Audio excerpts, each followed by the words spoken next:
You're listening to SM Media, the #1 place for exclusive content.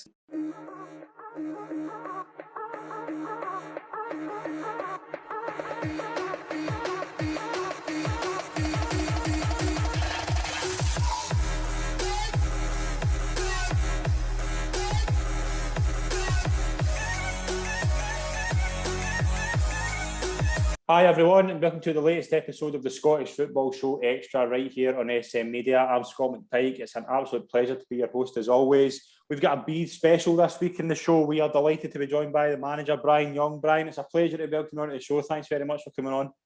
Thanks, Scott. Thanks for having me, mate. I'm really looking forward to it, buddy. It's an absolute pleasure to have you on as always. And we're joined as well by Beith's player, with the right back, Conor McGlinchey. Conor, it's an absolute pleasure to welcome you on to the channel. Thanks very much for joining us today. Cheers, mate. My first one of these. You nervous? No. Well, maybe. He promised to behave, so it's no his last, Scott, he said. Right. Keep it clean, we'll be fine. But we'll move into kind of talking about the season you've had so far. We'll touch a wee back on something just before we get into your season. Obviously, the news yesterday about Pollock and Irvin Vick's been knocked out the Junior Cup due to the incident at the game last week. Butch, what was your kind of thoughts on that? Were you surprised? Aye, I was, to be honest with you. Look, listen, don't get me wrong, but there's probably three sides to every story, isn't there, Scott?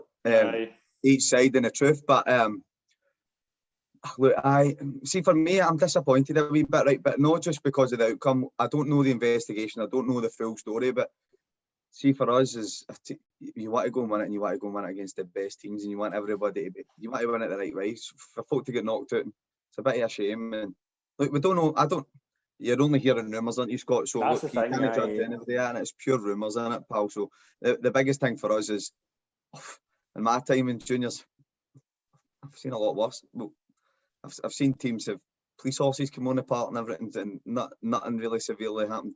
I've seen a lot worse. But look, when 50 cups come in this day and age, it's probably maybe the right decision, but in the same breath, I don't think the two teams will be too happy, you know. Nah, it was kind of one of those things, and it's unfortunate, but obviously the rules are there, and if the kind of governing bodies feel they've violated them, then it's probably the right course of action. But again, it's something we'll kind of follow, and what we don't really know the full details. But once we do, we'll kind of find out what's happened. But Conor, what was your thoughts on it? See, to be fair, Urban versus Bonnyrigg a few years ago was probably worse than what the video looked. There was fans actually jumped into the, like, if you've been to Bonnyrigg, it's like the tunnel is just don't be a grass, Conor. Don't be a grass.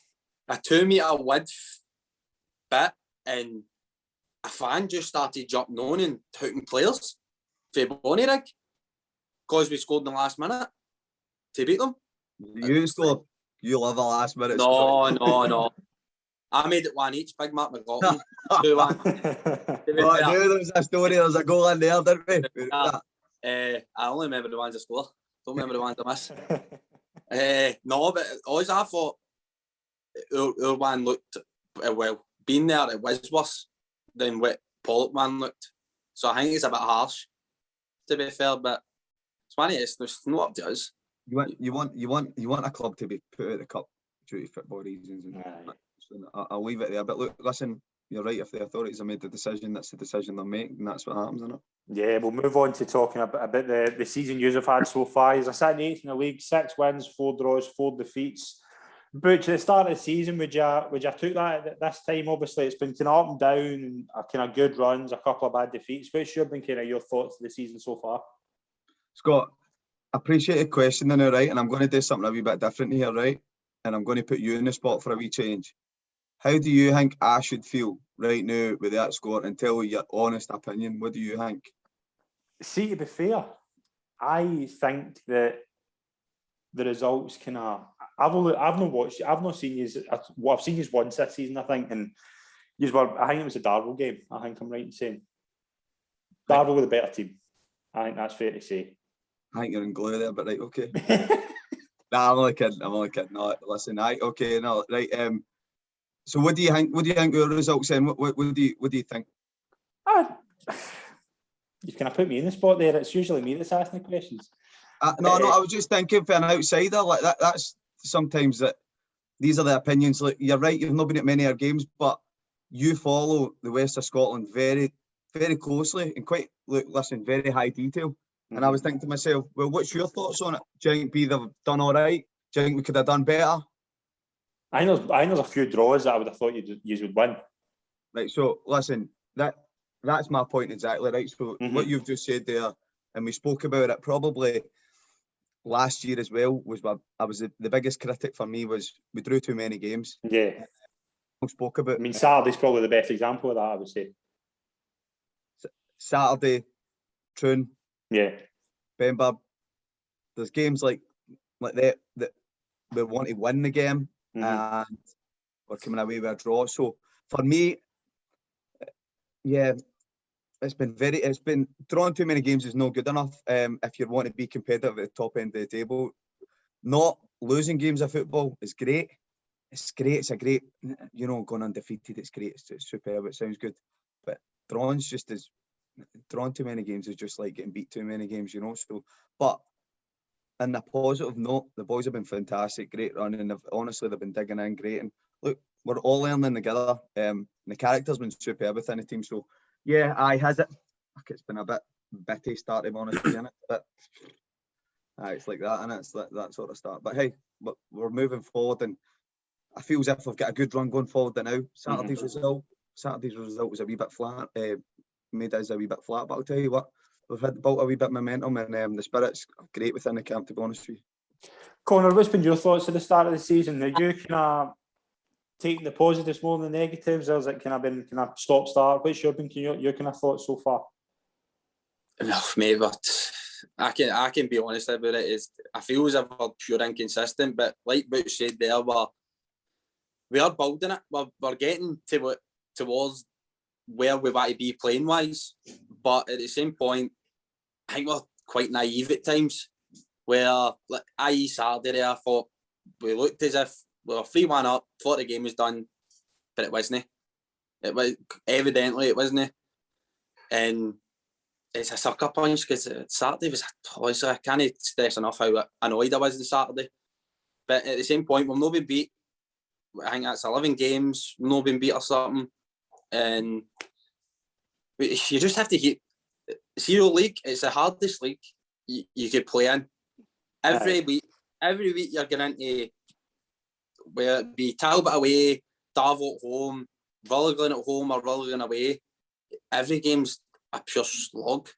And I think we're getting there. That's the way I can really put it, but we're getting there. Training's brilliant every week. Tempo's high. All the boys are enjoying it, and I don't know, man. It's hard to say, just because obviously the results reflect inconsistency, but we're getting there. Do you feel, Connor?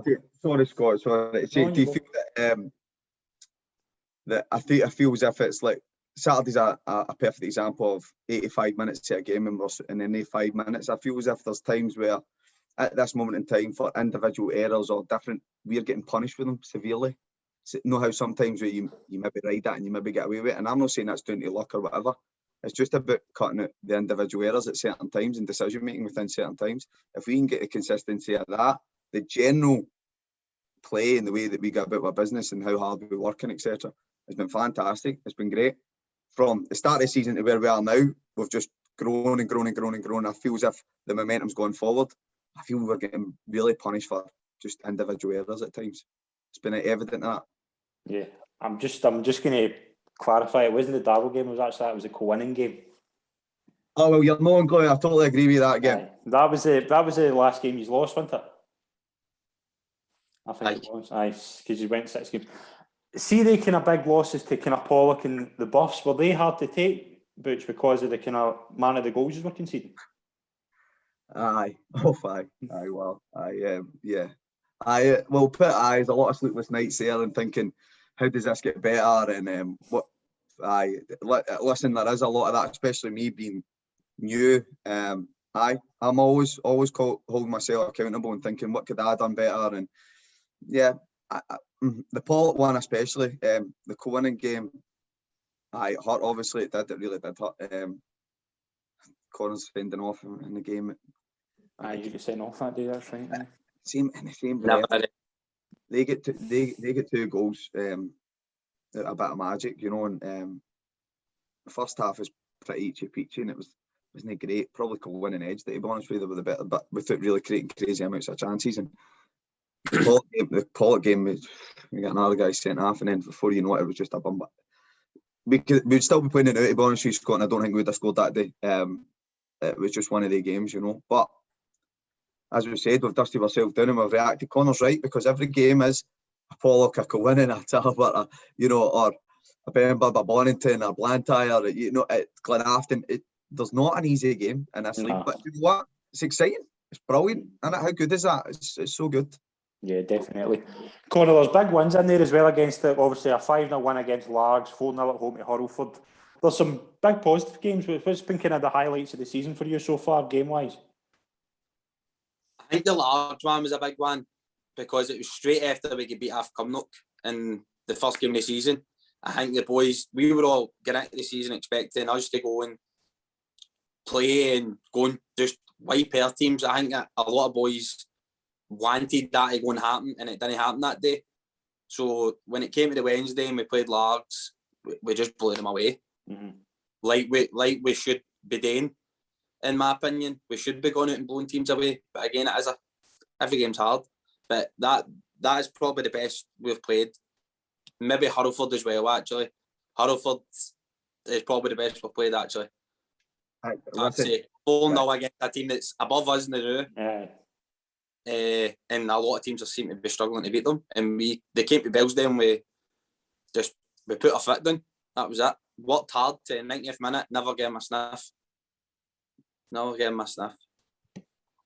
See that kind of Hurlford game, it's kind of keen to point out that, but obviously the league's kind of not went the way everybody kind of thought, but a lot of the kind of big teams like Talbot, the Buffs, Pollock, they're all kind of where we thought they would be at the start of the season. What was your target at the start of the season? Was it to be amongst them, or are you kind of where you think right now is where you thought you would be? Like, what was the kind of targets at the start of the season?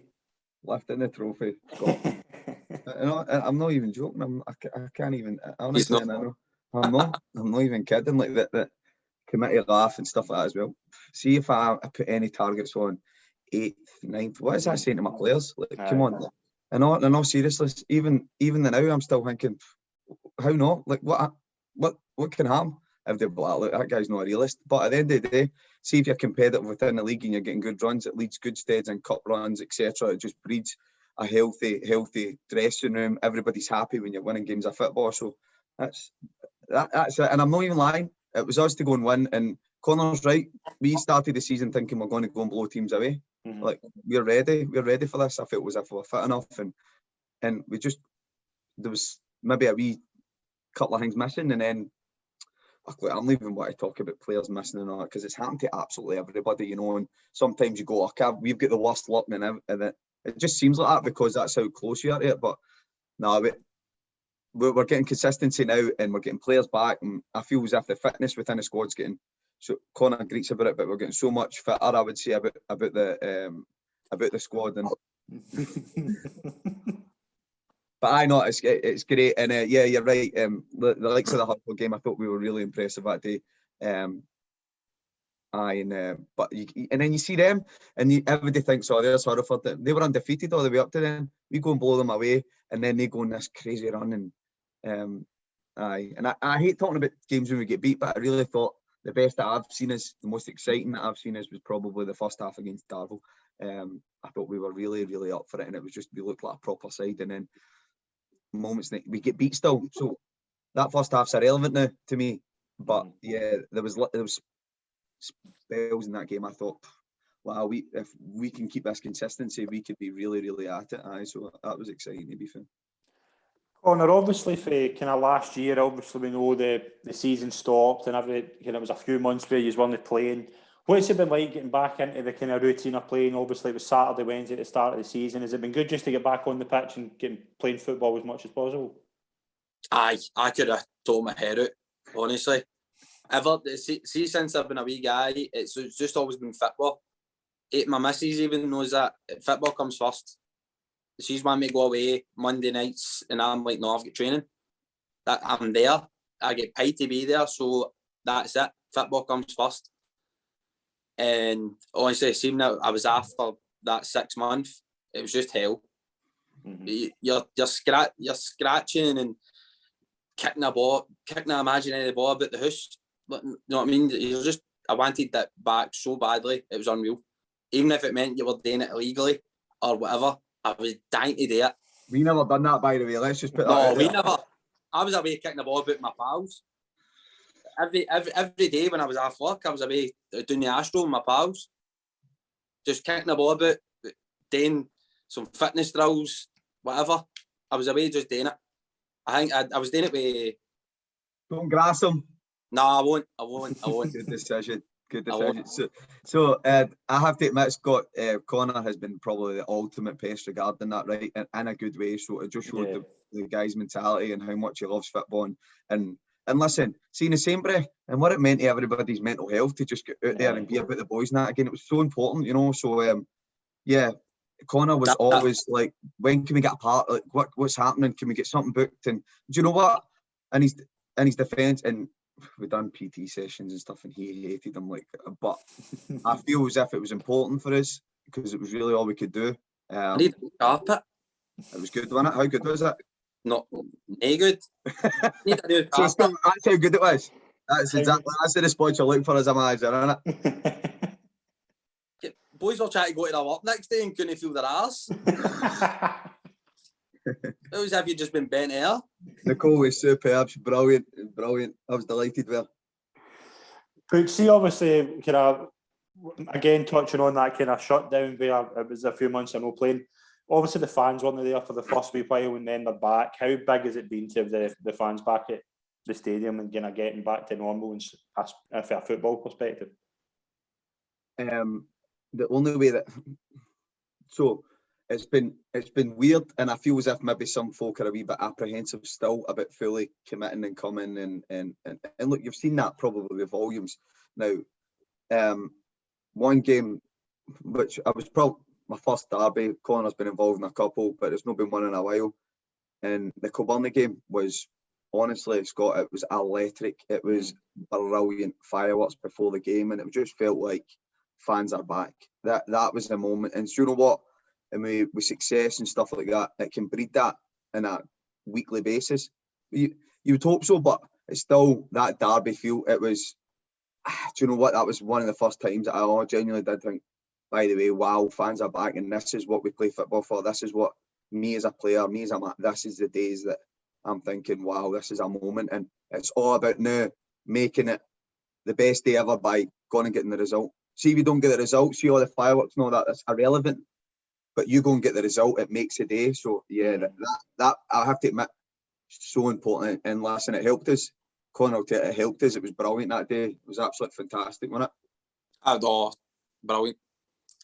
Especially when you get to go and celebrate with the fans when you score against like Kilburn or your Talbots, whatever. As soon as you score, you get that lift. That adrenaline just goes through your body. Whether you score or you set up one or somebody else, you've nothing to do with it. You still get the same feeling all the time. It's brilliant. You can't... Like last year when we had no fans, when we first started it, and we had nobody in, it was brutal. Was that weird as well? Obviously, like the kind of changing in the cars and things like that. Did it just feel that it was just like training games? A wee bit, aye. In a sense, aye. Just get, like you could hear everything. You didn't hear any like heckles or like the usual banter you get, and you have a wee chuckle at yourself when you're on the park about it. It's just not the same. It's hard to explain, but it's just not the same whatsoever. If I was being honest, Conor, last year you scored some wonder goals, mate, at important times and big moments in the games, and I'm thinking, Scott, that he's jumping at the crowd are going ballistic. You know, these are moments where you're taking photographs and you're seeing everybody jumping about. That got lost a wee bit because obviously you didn't have it. Obviously we're celebrating and all that, and we're trying to stream the game so that fans can see it, but it's every day all together would have just been a moment, wouldn't it, mate? It would have been superb, but it would have been great. Definitely. See, obviously the Junior Cup as well. It's a competition you've won in the past few years.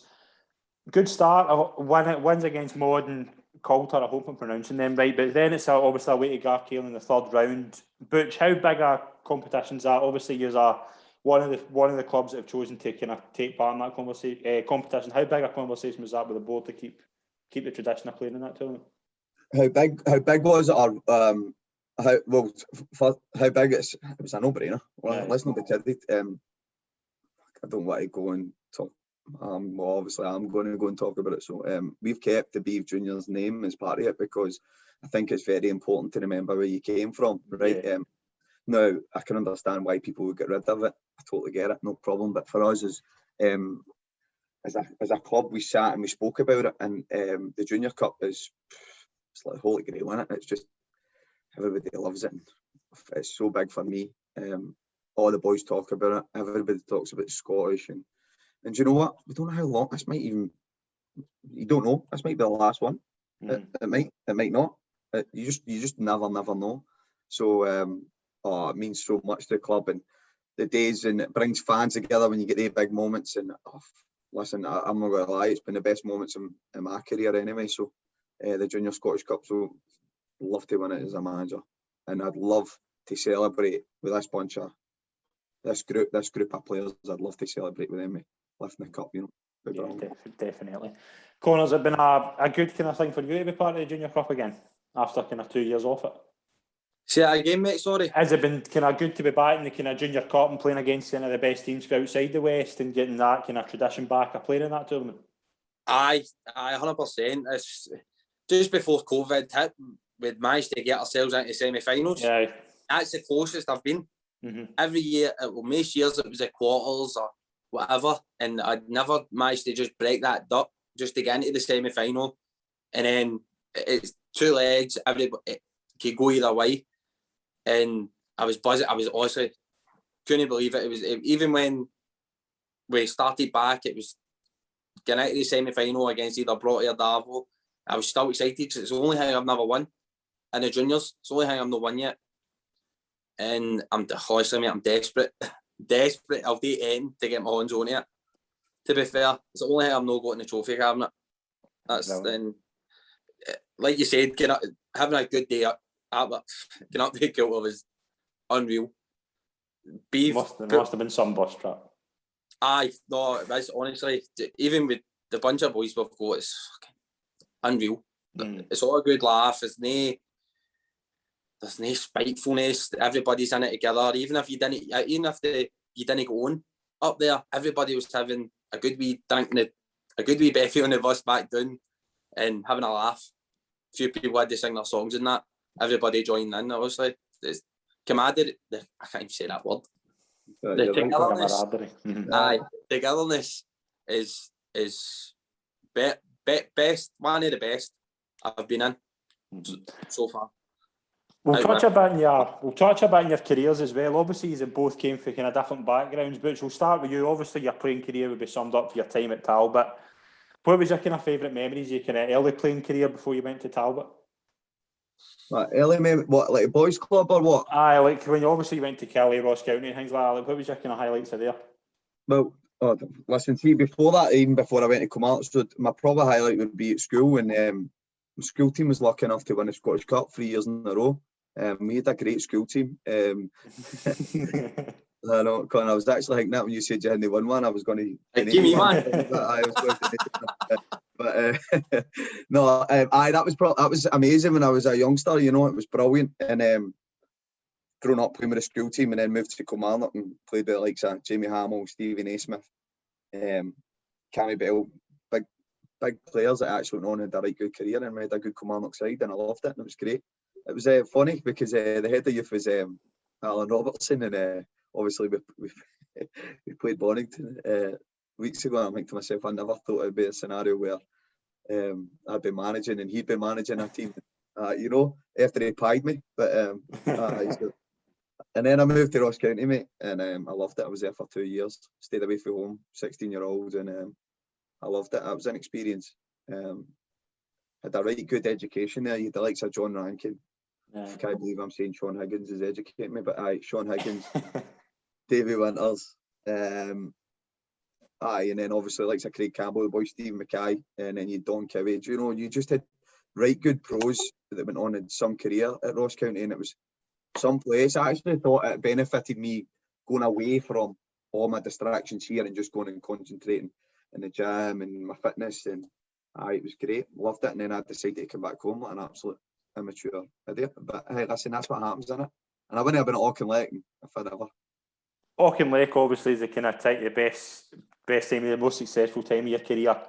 So some teams you've played in as well. Obviously, we'll touch a bit in the one particular game I want to touch on where we've got a great story. But what was your kind of favourite memories, your time at Auchinleck? What was the favourite? What, like just? Just the ones that stick out. Just when you think of your time at Auchinleck, what sticks out to you? The open top bus, to be honest with you, mate. The open top bus coming down the street is just a moment, and it's as if time stops, and it's just unbelievable. What a scene. Turning that corner at the pub just before the hotel, and oh my word, did you see? It's just tremendous. There's no better feeling, you know. And some of the memories are coming into that social club as well. And listen, rightfully so, the fans, no matter what, do you know, I think that was maybe one of the biggest reasons why Auchinleck still do what they do all the way to end of games, because see, you get into that social club and you've no won or you've no done well, it's not a nice place. I'm not gonna lie to you, it's no nice. It's not as if it's all friendly, oh well done, and they don't tell lies to your face, I'll tell you that.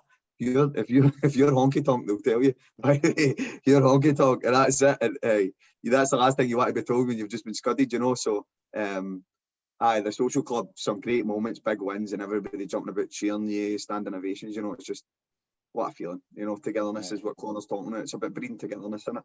So the kind of guy responsible for that, you would agree, is probably Tucker. Just how big an impact he had in your career? Tucker's he's a mentality king. I'll be honest with you, he's a mentality king. He's just so good at it. Technically, rubbish. Technically rubbish. Like, you'll never see him with a tactics board like that, because that is not one bit he's interested in. But the other side of the game and how to work hard and be together and be a unit, and he's terrific. And see his eye for the right type of person, no player, person, is the best you'll ever see. I don't think there'll be anybody better than him. That's you. Just look at it. Look how many times he signs a player and it raises eyebrows. No, he can sign whoever he wants because he's proven it that many times that folk can't doubt who he signs. But sometimes you go signing going, why are you signing him? Or he was terrible at that team, and then before you know, he's brilliant. One of the best stories Shankers has told on here about that he writes the team in the back here an electricity bill. Is that true? Actually, it used to always have Elvis in an A4 bit of paper, so it used to be a picture of Elvis, and then it would be the team, right? And we would always go, what is going on? And then honestly, we would always go, Melissa's picked this team, and they go, Butch, you must be buying our sweets. You're on this team, right? It was murder. It was murder for that. He was always saying his daughter Melissa wrote a team, and Shanks is so right. You would see him with his bookie pen and all that, and he didn't care. And he probably, I remember asking him, how come you've not done all that before you come? And he goes, I need to call and see what the park's like. And then he goes, sometimes I turn up to the ground and I go, it's not a day for him. That's not a day for him. You can be flying, scoring goals for fun. And you go, nah, he's soft. It's raining, it's windy, it's wet. He's only got Maldives with him. He's not playing. That's what he'd be like. He's brilliant, honestly. Superb. One of the best guys ever. He's so trustworthy, you know. And great guy. Yeah, definitely. Connor, obviously you started out at Hamilton. What was your kind of memories of coming through at Hamilton? I'm trying to think here. I've got a terrible memory. No, first started there when I was 15, and I think I was full time when I started at 15. I was full time within 6 months. So I was training with the first team most days. I was thrown right in the deep end. So I went away and played with Ireland. I never get picked for Scotland, wasn't good enough. So I went away and played with Ireland. And as soon as I come back, I was straight into Hamilton, to be fair. And I was, like I say, I was just training with the first team every day. In my eyes were set on that anyway.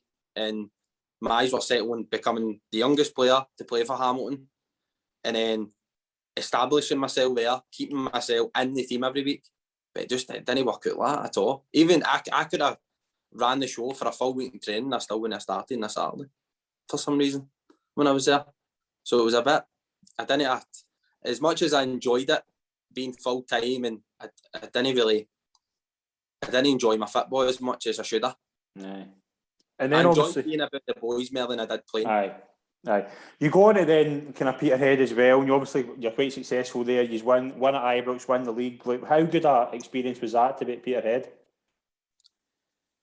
Aye, well, I was in at Queen of the South, and somehow that didn't work out either. Yeah, and that was me after back of playing a run of games with Hamilton. I get released, and then I went to Queen of the South, and they took me on. Right. I played a couple of games there, and then when I went to Peterhead, I think I played the first maybe 4 games. Did all right. Wasn't very. I can admit myself when I'm rubbish.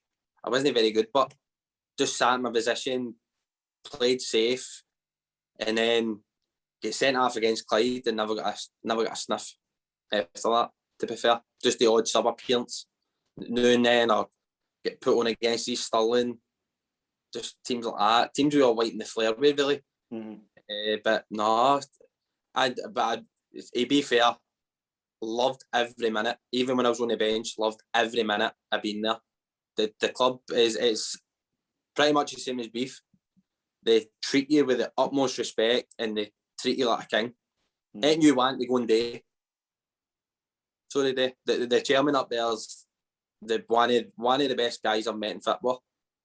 We were all out on a night out, and I had a charity game the following day. We just won the league. We had to play a year dance, and then I was sloshed. I couldn't remember a single thing. Woke up rough as toast, and I had a charity game I meant to go down to, and I was like, nah, back to bed. Woke up, and I was going to follow the bus down the road, and missed the bus.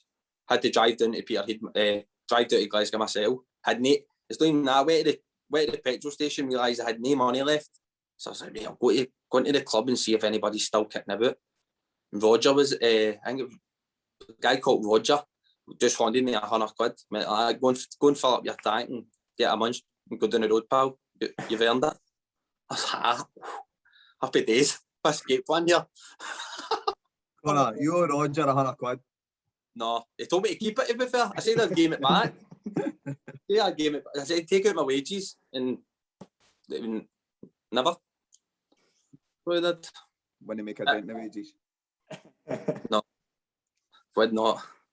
See, obviously, your time at Peterhead as well. Who were some of the best characters you played with when you were up there? Definitely no Scotty McLaughlin. 100% no Scott McLaughlin. Rory was the best one, to be fair. Funniest guy ever. Walk in a Saturday, look about the dressing room, go, I'm scoring 2 today. That confident, he'd walk on the park and score 2. Could be. Was he one of the best players you played with? He's up there. He's still doing it at Cove. He's still doing it at Cove, isn't he? Aye. He's not the best. He's probably not the best player I've played with, but he's up there, technically up there with the one that's in my head, the best player I've played with. Who you got? James Mcalpha. Hamilton. At Hamilton. What was that like as well? Like, see, like playing with likes of them, did you know they were going to go on and make it the way they did? I thought Mcalpha would. Everybody, there was a bit when I first went. There was a big fuss around Mcalpha, and I didn't see it. I just seen Mcalpha as the standout. Honestly, to see the way he worked in training, it was unbelievable. Even after training, and he was so obsessed, is the word. He was obsessed with wanting to be bigger, stronger, better than everybody else. And I think it's proved that he's at Crystal Palace now. Yeah. Let me training, Conor. Let me training. Same. I'll set Larry on you. But see, obviously that Auchinleck team that done so well and won Junior Cups and played in the Scottish Cup. Who sticks out for that team as the kind of best players you played with? You're going through it. Do you know what? It's like different eras, mate. It's crazy. It is. You know what I mean? So if I would need to break it down, with probably when you look at it, you're looking at the likes of Stuart Davidson and Brian Slavin probably for me. They were at the heart of our team, and okay, the only flair players. But I'll tell you what, when you were in a battle and you needed to mix it, there was nobody better. And Arnie at Lagston, and everybody forgets, Arnie could play, by the way, and I'm talking about could play. He was tremendous, get the ball down, he could pass it, he had vision, but he had heart, he had guts, he worked. You know, he was an all-round centre midfielder. He was class, but Brian Slavin sort of stole the show with being the captain, and he would heed our was and all that, wasn't he? He was just one of the brave guys. Not all captains wear capes, but Slaves did, especially at that time for Auchinleck. So them in the early days, I would say it was them too. But then you moved, and Gomes was superb. Even Gomes came, he took us to another level, you know. I hate saying that as well because he's an absolute donut, but he is. But what a player, honestly, cheap.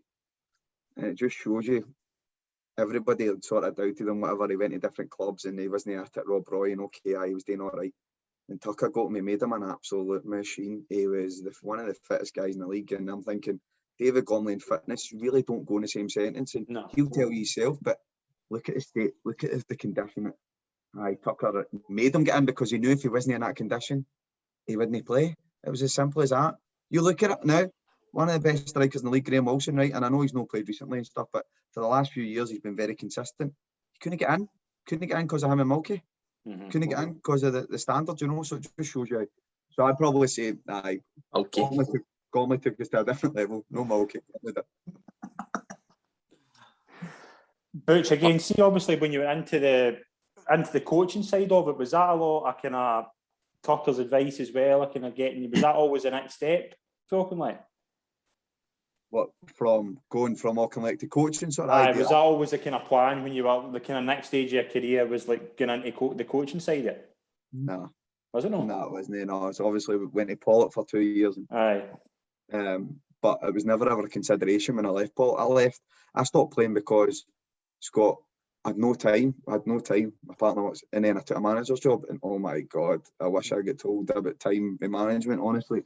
Managers will be laughing at me then now, going, he was naive and he's got no time for playing, but he's got to take a manager's job on. Crazy. But no, it wasn't even a consideration for me then. And I was, and it fell on my doorstep and I couldn't knock it back, and it's been brilliant. I loved it. How did it come about? How did it come about you got to do the job?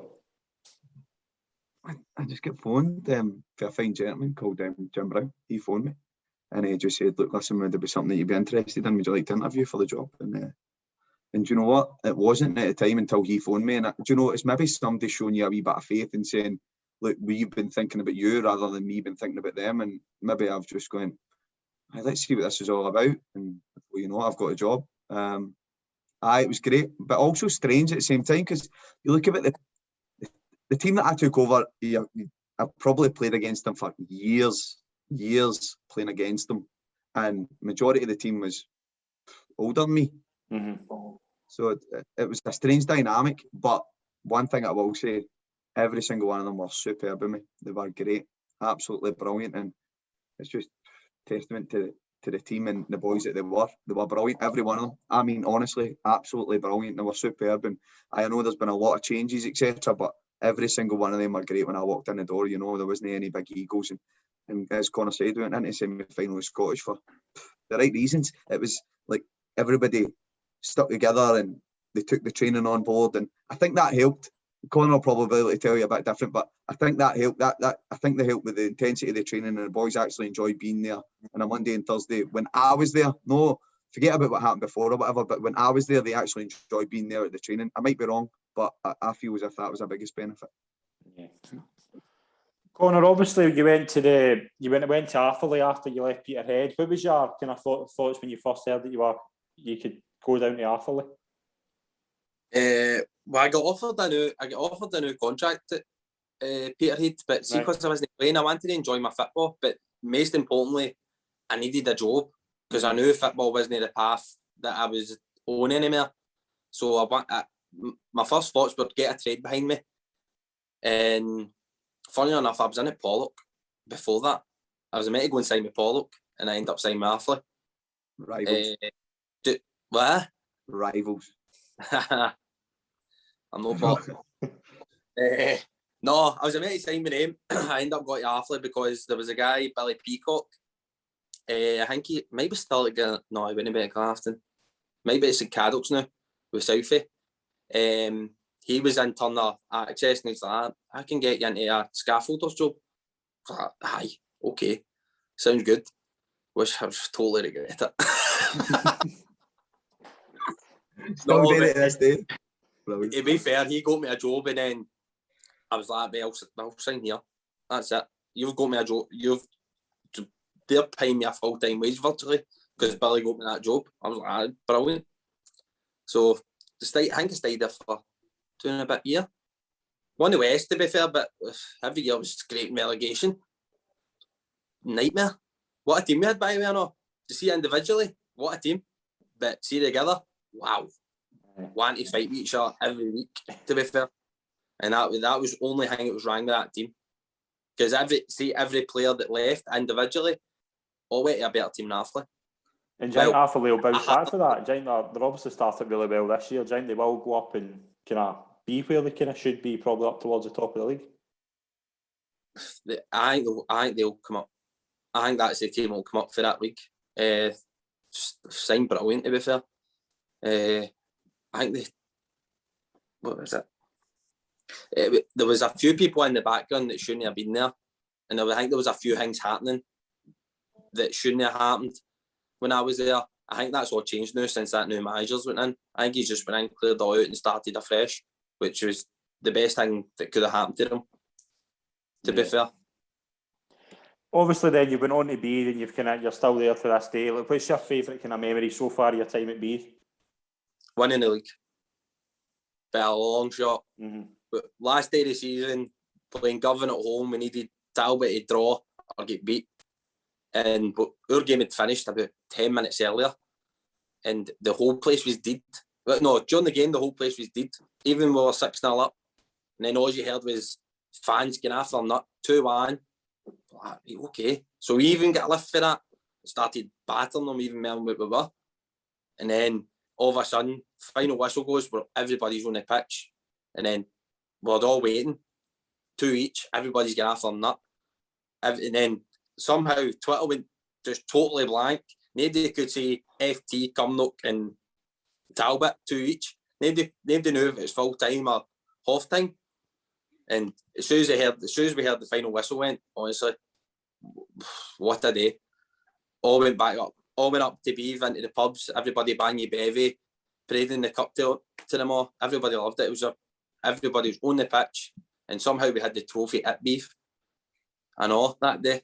They must have knew. They were calling it Panda Saturday, Fiat Panda Saturday. Aye. Transit vans. Brilliant, right? See, they still talk about it, don't they, Connor? They love it at the club, and listen, it must have been a big moment. Isn't it? Brilliant. It's honestly, see me. That's a good thing about me. See me, day win a trophy. You go back to these places, and everybody's just. It's good to see that you're putting smiles on people's faces just for kicking the ball about. Winning trophies and bringing success to a club like Beith is because it means so much to them because it's a small knit community down there.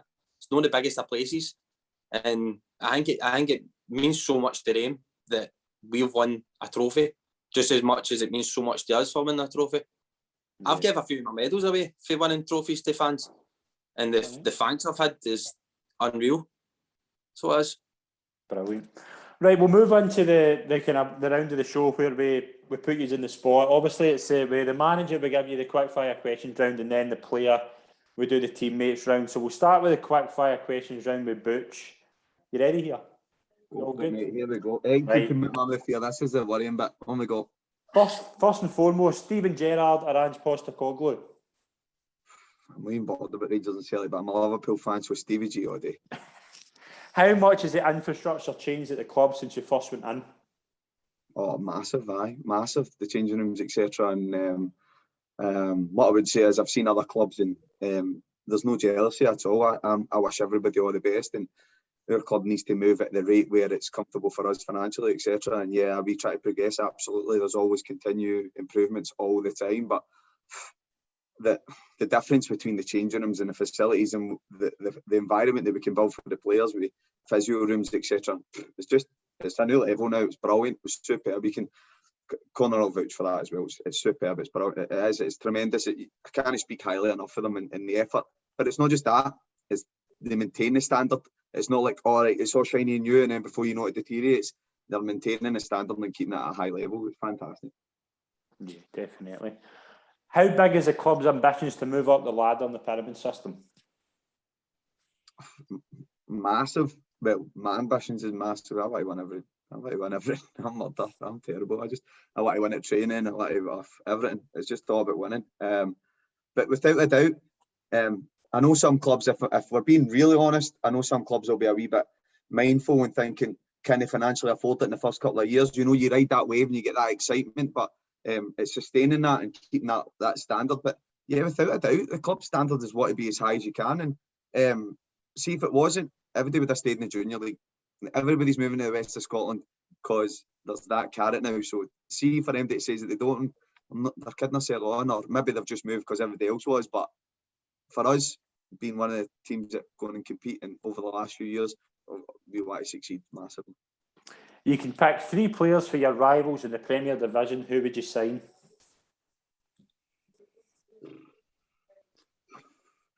That's quite difficult, isn't it? Because you play against them.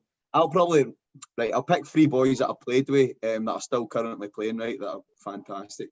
I'd probably pick Nicky Little because I think that one, Morph tried to take Fraser, so haha Morph, we're taking him.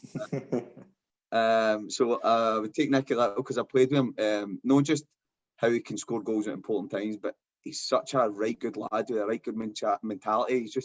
He's terrific, mate. He's just a nice guy. He is. He's just a genuine, hard-working guy, and he's terrific as well.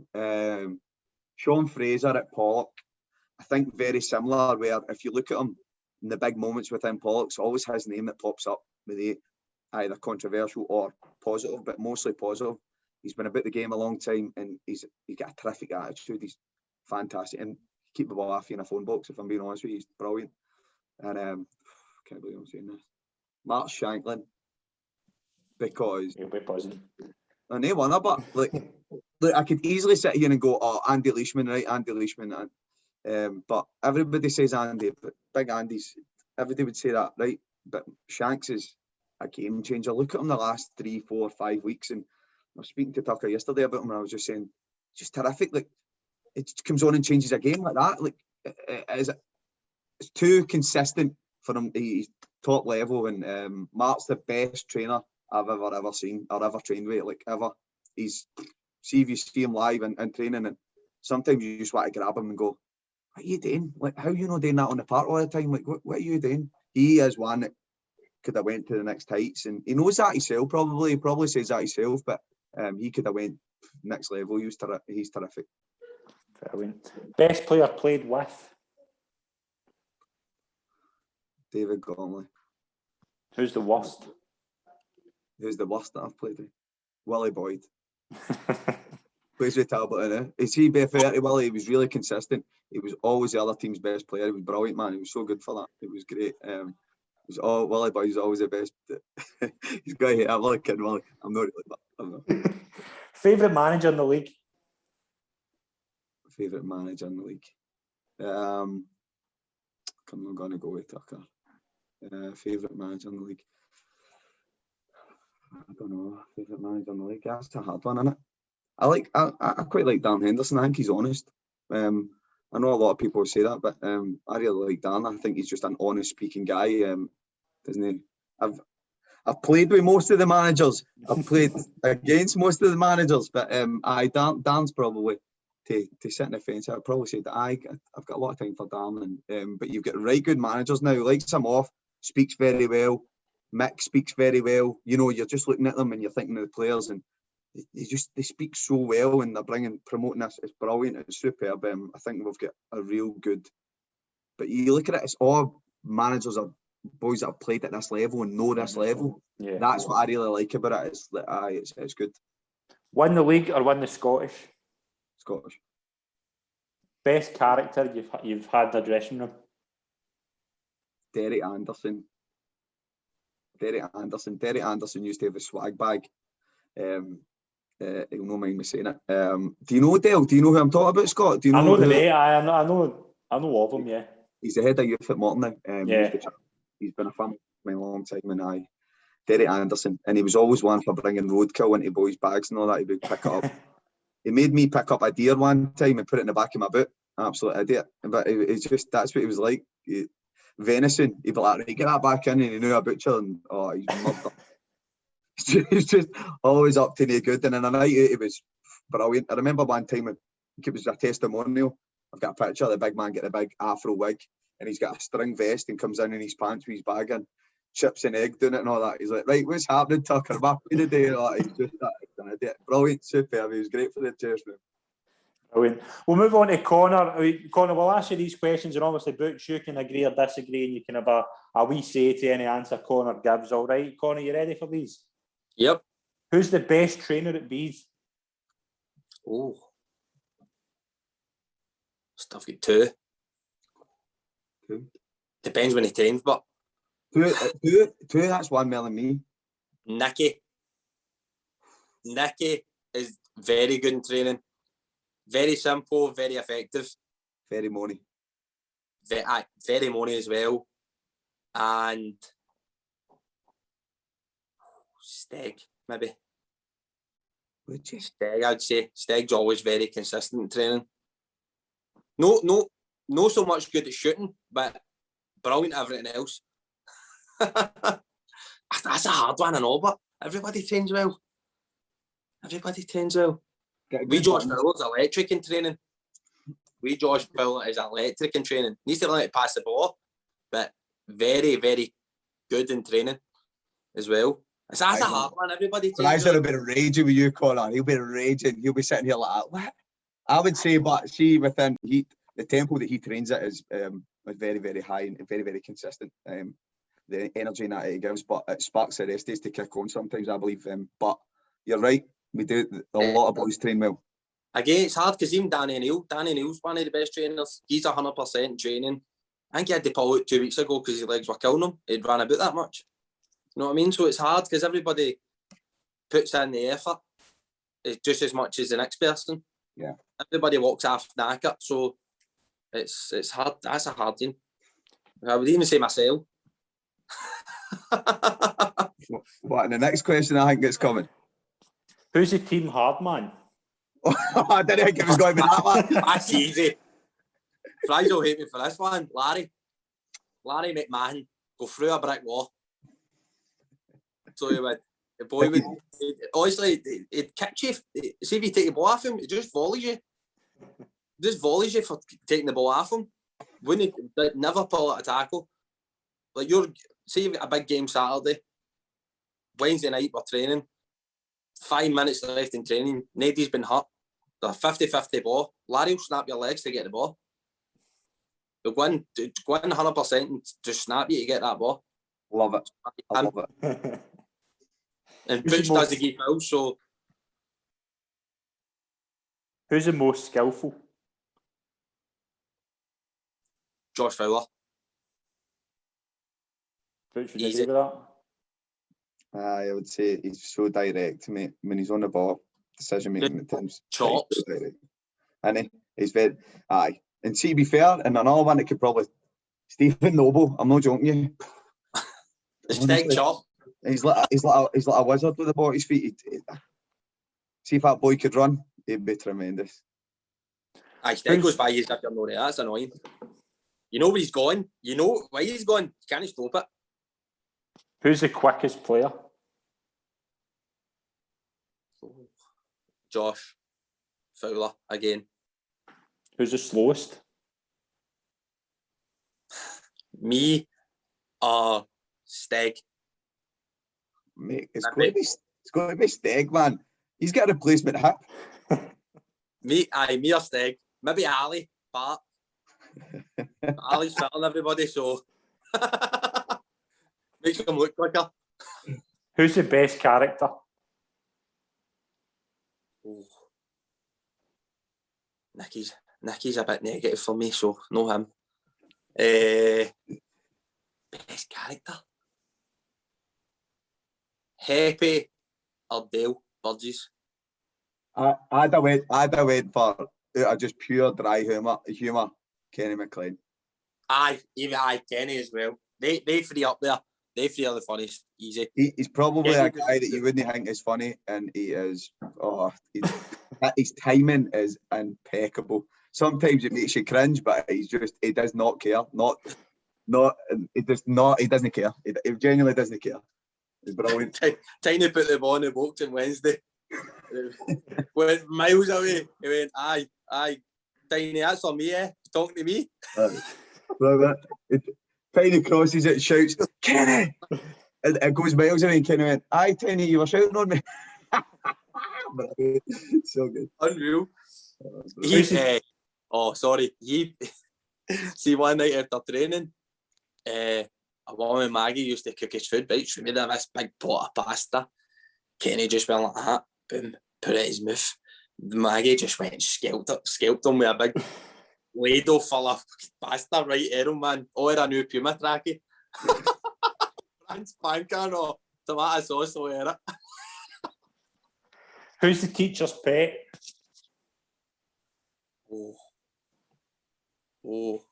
Dale Burgess. Probably fair. Easy. Aye. Easy. Well looked after. Because he's coming into a good bit of form now, you know. It had to be at the start because he was honky. Or Danny, actually. Maybe Danny and Neil. One of the two. Between the two of them. Nah, when he say Danny was. Say you were more than Danny. No. That night in life, you two must have had a heart for a good 6 years. Listen, Danny was channeling his inner man marking skills. That happened that night. Oh, superb. Right, we have opened the floor up to some friends of both of you, and as always, we try and get some dirt, and by God, we've got a few lines here, but we'll start with Conor. We've got loads in Conor from our Peterhead days is the first thing I've got. You could ask him about Mcalpha after we won the league. Oh, I was at Billy big time on that plane, man. I bought a bottle of shambles and everything. Looked in our bag.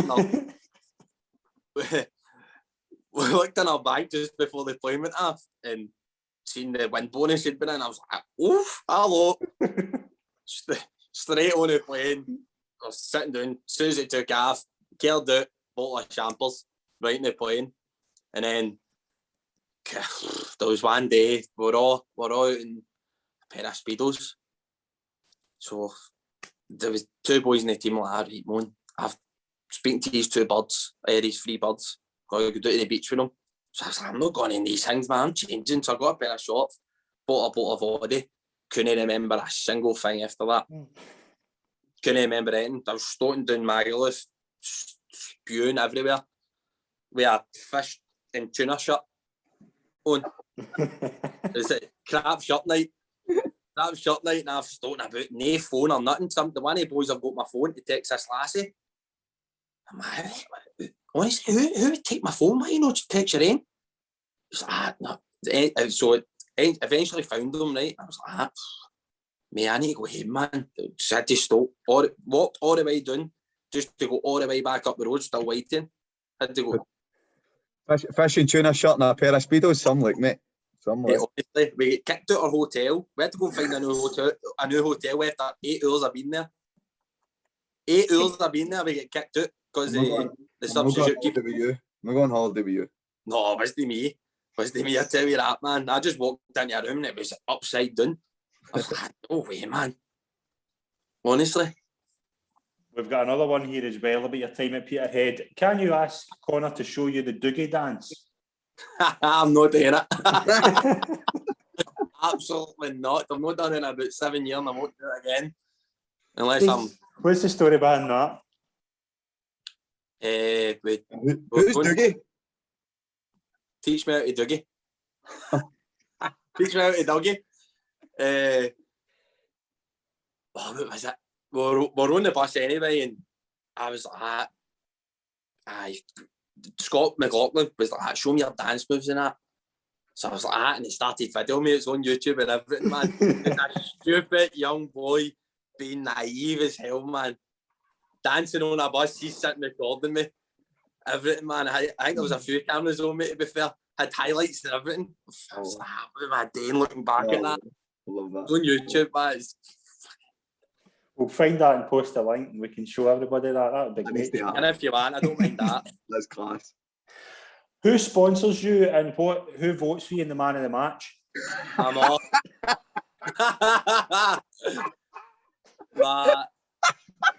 I know who's asked this, actually. Chris Irvin. That'll be Chris Irvin's questions. I'm not saying, I'm not declaring. My dog and my niece sponsor me, along with somebody else. I think it's Sally, maybe. And what was the hard part of that question there? Who sponsors? Who votes for the man of the match? The full penalty. Full penalty get Bryan Conner. Tell you that for nothing. Can't even my mum loves me. His dog's got a Twitter account and everything for it. Oh, yeah, aye. Yeah, I'll tell you something, right? Butch took me off about 2 weeks ago against Borton. My mum walked by booing him. Hey, he was having one. It's shocking. She's like, who am I going to vote for this week? We've got one for you here, Butch. Ask Butch about his TikTok dancing display. Mate, brilliant. Love it. Wasn't even meant as well. Wasn't it? I'm TikTok famous, mate, just in case you didn't know. I'm a big deal. Now, listen, part of lockdown and that as well. So my daughter loves it. She loves the dancing and doing different things. And so we've done a family one, a couple of family ones, but probably the latest one that you're talking about is it was at Lee Cochrane's wedding. And before you know it went everywhere. And I had people from my work, directors from my work saying, I'm sitting here watching TikTok and here comes a bulging up. And I'm thinking, that's the time you go, right, come on. Have a look at yourself, but I'm never going to change. I'm just still going to do it. It doesn't matter. It's fine. It's good fun. Right, we've got a few things here for former teammates of yours, and I think you'll know straight away as soon as I say that's who it's from. Okay. Ask Butch about the matching tattoos with boys. So, Benidorm was always a thing that we went for after the Scottish Cup final. So, and there was a few Scottish Cup finals, so we ended up getting a few tattoos, and it was brilliant. So we had a few matching ones. But so Spenny, we went to Spenny stag do. We get Spenidorm on my arse. So that's been mentioned in the show, right? It's been mentioned, right? So obviously Spenny never got it, which is just embarrassing, isn't it? That's really embarrassing if I'm being honest. It's your stag do. You need to get your tattoo, you donut. But probably the best one, right? The story, if I've got enough time, so I'll try and be quick, right? So we've got I've got lips in my chest, right? And we wanted it like the emoji on the iPhone. So we had the white bit as your skin and it's just red. Right? That's what we asked for. Oh my God, this looks as if they've got cold sores and everything on it. It's terrible, right? It's shocking. Right, so we Ali Park, Big Goldie, so Big Martin the Goldick, he's in first because he's the softest out of us all. So if he gets it, I know that me and Ali will go and get it. But if Martin was to see what it looked like, he would bottle it and no go. So he's sitting there in the chair and he's got it done and we're steaming and he's like through the window, thumbs up. And me and Ali are like, that's the worst tattoo I've ever seen in my life. Brilliant. So then obviously Mick McGinn, who's there, who's a bit older than us, and he was the physio. He's in and we're all steaming and he's like, I've not got a tattoo and I'm wanting a tattoo. Aye, that's fine, all right. So Mick goes in and he says, I want one of these scrolls and all the Wayne's names on it. And Big Goldie pipes up, Mick, put my name in the boat, mate, and I'll pay for it, right? So Mick, old guy, Dave, he's wanting all the names he's waging. He's like, right, Matt, deal. And I'm thinking, I can't let this happen. I can't let this happen to this guy. I can't let this happen. Big Goldie's up for it. I put my name on it, I'll buy it. Brilliant. Super. Another couple here. Ask him about his dodgy dress sense. Oh, wow. Great question. I love it as well. I love it. I don't know why. I don't know why I love making an ass of myself because I know I'm doing it. So I don't know why. I just love it. It's dodgy. I've been slaughtered it for my whole life. I get slaughtered for it the last night out. Everything. The boys cane me. Absolutely terrorised. I just don't care. It doesn't bother me. At Christmas, I get full Christmas suits a lot. I just love it. It doesn't bother me. I don't care. I love it. This is one. I think this is one of the best stories I've ever received in anything. This is brilliant, and you need to get in depth on here. Right. Ask Butch about going on strike for about 10 weeks after the Hearts game. Yeah. Right. So you like that story, do you? I like that. Aye, that's a belter. Right. Do you know what? I'm going to keep it quite humorous, right? Because I could go serious. I'm not going to do that. I'm going to hold my tongue and not do that. I thought it would have been better than myself, but so I went on strike obviously because I wasn't happy with certain things or whatever, and I ended up just being me. Everybody's up for it, and I ended up just being me and me being allowed. My pride get the better of me, and I'm thinking, no, I'm sticking to my guns. If I say it, I'm doing it. And then I had to go back to Tucker and say, right, what's happening? Come on, am I coming back or what? And to be fair, he was brand new with me. He slapped me in the back of the head. They put me on the bench for a few bits and ran the balls off me for a wee while. But apart from that, it was all good. I spoke to him yesterday, and he actually said to me, "Aye, brilliant. How are you getting on in that? I hope the boys go and strike 3 or 4 times when you've got them." And I was thinking, I on it. So, it's no bad. To be fair, Scott, I'll tell you the full story in a pint. I'm not. It's a belter. It's up there with the best I've ever heard. But we've got a final one here for Conor. Do you set your alarm to get on the media manager's case when the highlights will be out? Yeah, that's not even me. My mom, sometimes she can't make a game. So, see if she doesn't make it, she's on my case to ask questions. So, I'm straight on to Callum. Like, when's they up? When are they up? Either that, or sometimes it's me when I score a worldie. That's it. I want to see that. Get it on. That's it. With one more, just a quick one. It's just actually come through in the past couple of minutes. Ask Conor about his left-footed free kick. I wonder who asked that. So, playing Petersall away, we got a free kick on my side, so it'd be more suited for a left footer. And I was like, no what, man, I'm hitting that my left. So Dan Ramsey's there away me right, and Dan Ramsey likes to reverse it back to the keeper for that angle.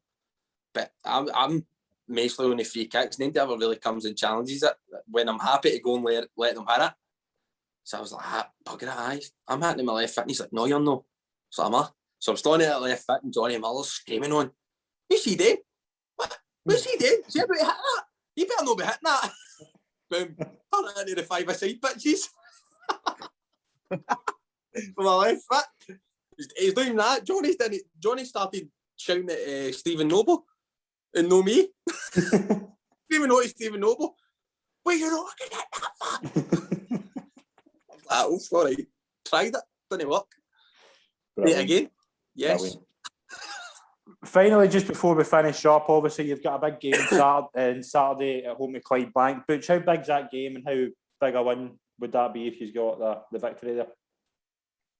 It'd be massive for it. It would lead us into, obviously we've got 2 cup games after that, so it'd lead us nicely into that, and then obviously we want to try and go winning football matches as much as we can, no matter who we play. But Clydebank have been doing really well, and they were in the groove. Okay, had a couple of results or whatever, but you can bounce back easily for that. They've got real good talent, good players, great threat, better togetherness that I can see within the squad, So it's massive for us, Scott. I'll be honest with you, it is. And they came here a bit last year and put us out the Challenge Cup in extra time, as Moss touched on. And it's a big test for us. One that we're really looking forward to.